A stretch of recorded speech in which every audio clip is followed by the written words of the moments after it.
Well, I am totally excited. I have everything threaded now. The fun part was that I stripped a bolt on my loom.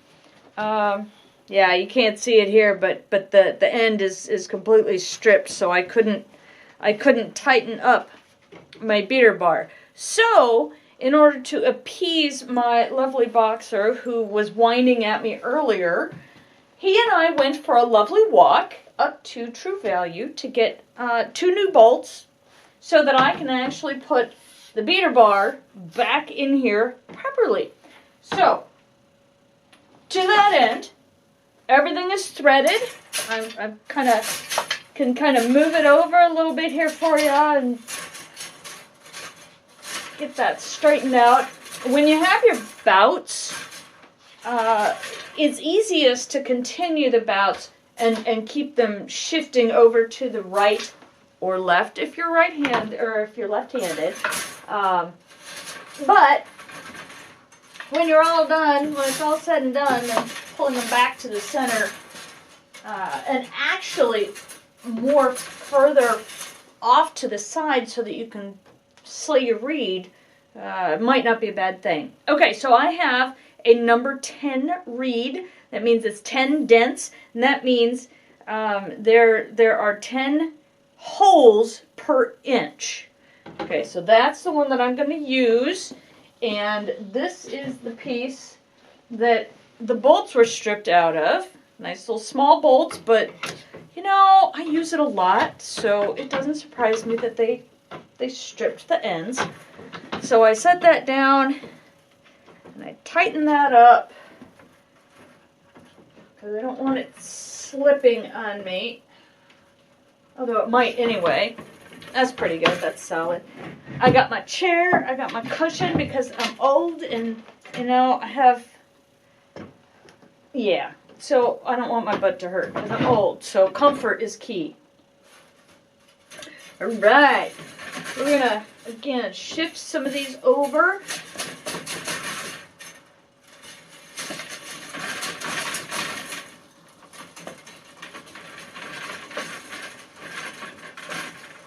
The heddles don't necessarily always want to move over the, I have center hooks to hold the heddle bars in place, and sometimes they get a little sticky. That's okay. Alright, at this point, because we've got everything knotted so it's not going to fall out, I can remove the leash sticks. So I'm gonna shift the camera over to this side and try not to bang into it as I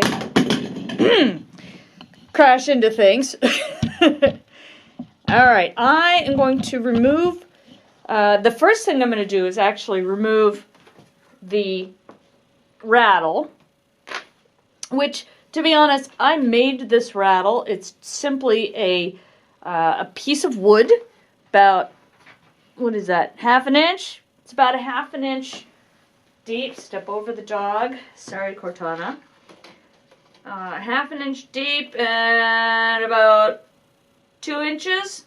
So, yeah, it's not that difficult. And I drilled every half an inch and put in finishing screws. Or finishing nails. So, that's it. That's all that is. Take that off, move that to the side. I know I don't have to talk through this whole thing, but, you know, I don't get often very much, so I'm just going to talk. Alright, so we're going to slide the leash sticks out because it's already threaded. Yay! So, that's the first set. I'll take these off. I'm going to set these on my table. After stepping over my dog again. She's just really in the worst spot ever at this point. Oh, but she's old. So that's okay. She's 12.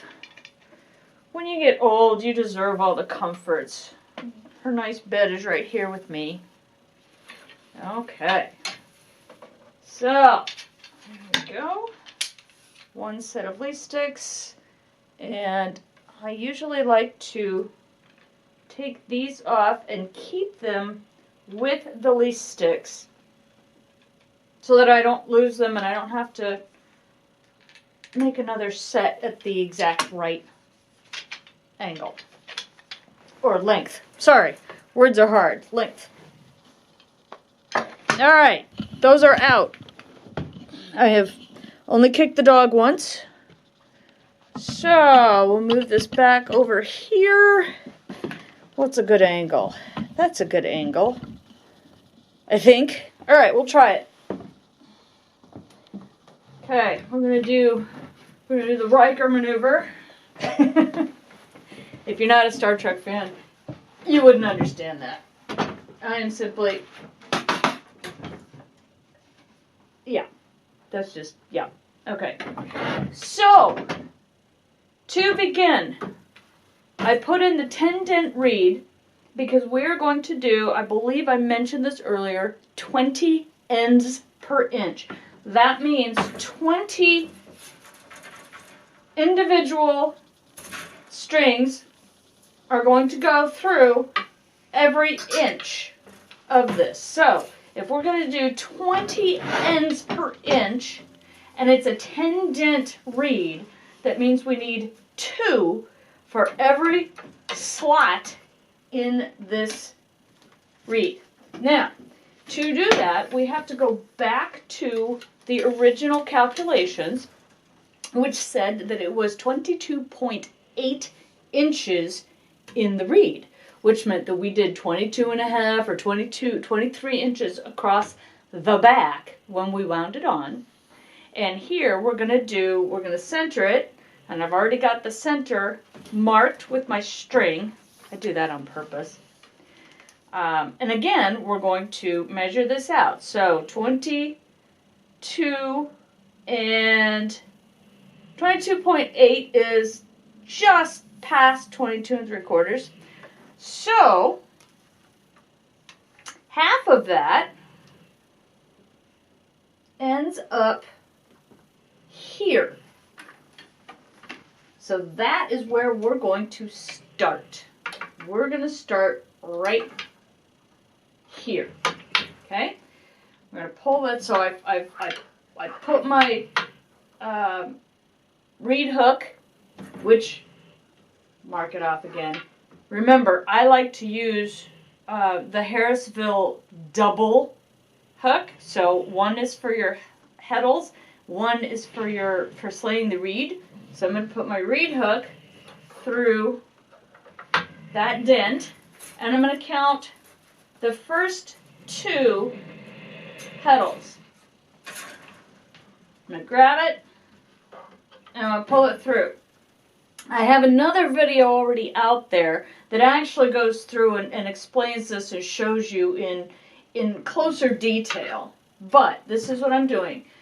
So I go to the next one, and I take the next 2 ends, and I pull those through. And I pull it tight, and I get the next 2. So, and so on and so forth. I'm going to do all of these, and we're not going to stop the show. I'm actually going to grab 2 at a time, 2 sets at a time, just so that we can go a little bit faster. Because I do that. I'm a little oddball that way. There have been times when I have actually grabbed